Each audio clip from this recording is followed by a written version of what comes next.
Halo semua, kali ini kita akan mengulas tentang pusat sumber belajar yang ada di DKI Jakarta.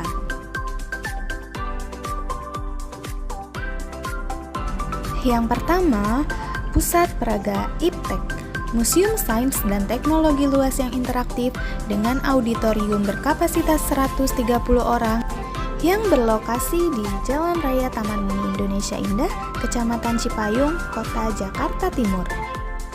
Gagasan pendiriannya berawal dari Menteri Riset dan Teknologi Republik Indonesia, Prof. Dr.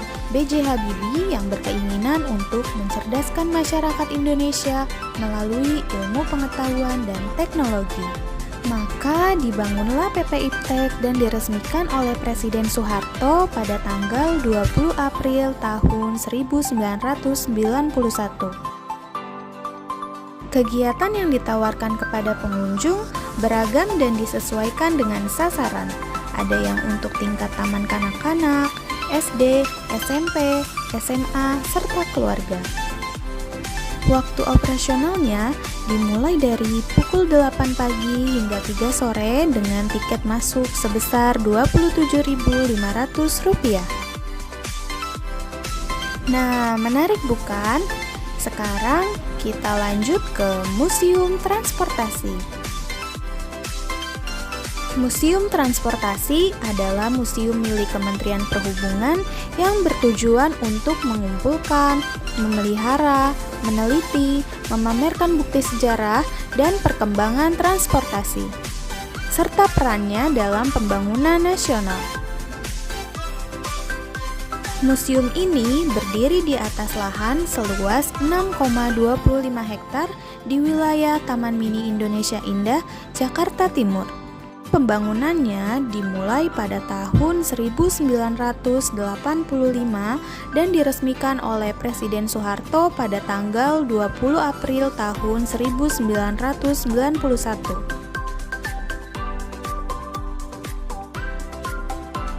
Nah, sekarang kita beranjak ke Museum Fathahillah. Museum Sejarah Jakarta yang terletak di Jalan Taman Fathahillah nomor 1 Jakarta Barat.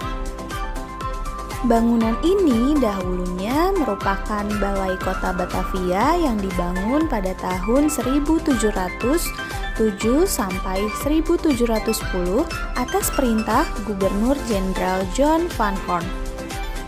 Pada tanggal 30 Maret tahun 1974, bangunan ini kemudian diresmikan oleh Bapak Ali Sadikin sebagai Museum Sejarah Jakarta. Museum Fathahillah ini berusaha menyediakan informasi mengenai perjalanan panjang sejarah kota Jakarta sejak masa prasejarah hingga masa kini dalam bentuk yang lebih rekreatif. Selanjutnya, yang terakhir adalah Museum Bank Indonesia. Museum ini terletak di Jalan Pintu Besar Utara, Jakarta Barat. Museum ini menempati gedung BI Kota yang sebelumnya digunakan oleh Dijava Bank. Pemerintah telah menetapkan bangunan tersebut sebagai bangunan cagar budaya sesuai SK Gubernur DKI Jakarta nomor 475 tahun 1993. Sebagai salah satu pelopor revitalisasi gedung-gedung bersejarah di Kota Tua, BI bermaksud menyajikan pengetahuan terkait peran BI dalam perjalanan sejarah bangsa, termasuk memaparkan latar belakang kebijakan BI yang diambil dari waktu ke waktu. Selain itu, visi Museum Bank Indonesia adalah untuk menjadi wahana sumber informasi tentang sejarah Bank Sentral Indonesia yang terpercaya, informatif, modern, dan menarik yang dikelola secara profesional. Di sini, pengunjung juga dapat melihat tumpukan replika emas batangan serta melakukan simulasi menyentuh dan mengangkat replika emas batangan tersebut. Seru sekali bukan? Semoga video ini bisa menjadi referensi beberapa pusat sumber belajar di Jakarta ya.